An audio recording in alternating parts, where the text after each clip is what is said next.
بسم الله الرحمن الرحيم. السلام عليكم ورحمة الله تعالى وبركاته. عبر بوابة البصريات السودانية أحييكم وأتمنى لكم دوام الصحة والعافية. بمناسبة اليوم العالمي للسكر، نتحدث اليوم عن آثار مرض السكر على عين الإنسان.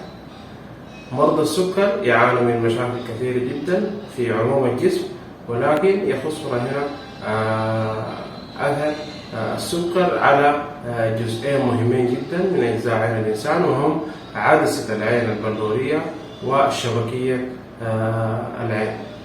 الشبكية تتأثر ويحصل فيها كثير من الارتشاحات، ويحصل فيها كثير من الشعيرات الدموية التي تتأثر بمرض السكر، بما يؤثر على رؤية الشخص ويعمل يحد في مجال الرؤية الشخص. أما عدسة العين فتتأثر وتؤثر كثير جدا على الجهاز البصري للعين. لذلك نحن كأخصائيين بصريات ننصح مريض السكر عندما يزور عيادة كشف النظر لا بد من يكون مستوى السكر في الدم في الحد الطبيعي.